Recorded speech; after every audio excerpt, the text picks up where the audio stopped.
We also direct our attention to young people because they are the most involved. They are the ones who consider being online, working on the internet as part of their life. It's like breathing to young people. But we must give them the tools to be able to look and see what are these things that we are reading. When we signed the poster on the Media and Information Literacy Campaign, what I wrote there is fight for the truth. And this is all that we are talking about. Ha?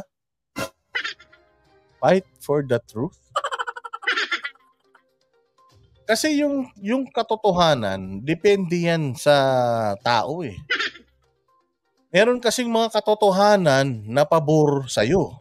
May katotohanan na pabor sa kanya. May katotohanan na pabor sa kabila.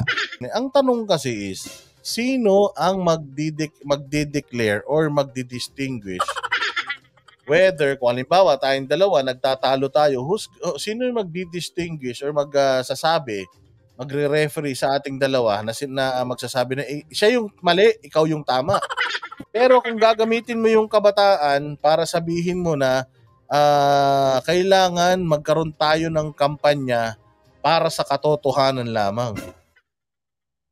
Kung may kampanya ka para sa katotohanan, una sa lahat, ikaw yung napakaraming pinapangako na wala naman nagkakatotoo. Pangalawa, ang dami mong mga vloggers na nagpapakalat ng maling impormasyon nung kampanya pa lang. Nagsabi, mamimigay ka ng ginto. Nagsabi, mamimigay ka ng ganito, ng ganyan, pero hanggang ngayon, wala pa rin naman. So, pwedeng magtago dito sa sinasabi mo, yung pagsikil sa malayang pamamahayag. O hindi ba? Kasi katulad niyan, si Congressman Tevez, dineklara siya na terorista kahit naman wala pa siyang kaso. Iniisip tuloy ng mga tao na weaponized yung Anti-Terror Council at ginagamit ito to limit at busalan yung mga kritiko nyo. So ganun din dito sa anti-fake news na to. Kasi ang daming fake news sa hanay nyo eh. Napakadaming mga vloggers nyo na pinarangalan nyo pa, na pinagbibigyan nyo pa ng insamada, na nagpapakalat ng mga peking balita. Sabi nyo, meron ka pang isang meron ka pang isang vlogger. Na sinasabi na nabawi na daw, pumunta ka daw sa Malaysia. At nabawi mo na daw yung Sabah, Malaysia, tuwang-tuwa naman yung mga pulahan. Dapat unahin mo yung paglilinis ng paglalabas ng mga maling balita dyan sa hanay mo. Noong panahon ni PRRD, wala namang ganyan. Ang dami naman nagpapakalat ng mga maling balita tungkol sa kanya, pero baliwala lang naman. I mean, si PRRD, pinababayaan niya, i-practice ninyo yung malayang pamamahayag. Gusto niyo mag-rally, bahala kayo.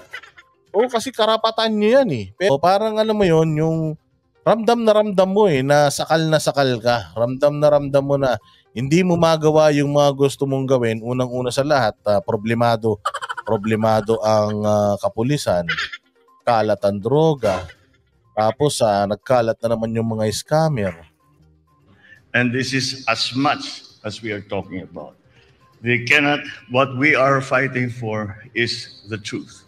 Maybe it's time that we give our kids, not only our kids, but our citizenry, the tools to be able... Bakit hindi mo hayaan na magkaroon yung tao ng demokrasya para mamili kung alin yung tama at saka yung mali sa kanila? Di ba wala ka bang tiwala sa mga citizens mo? Hindi ba sila marunong mag-research? Mag-raise ka na lang ng awareness na napakaraming mga babasahin sa paligid. Hindi na natin alam kung ano yung katotohanan, ano yung hindi.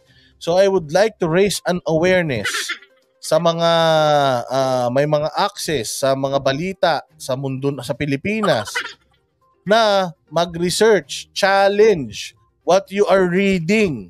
Ganun.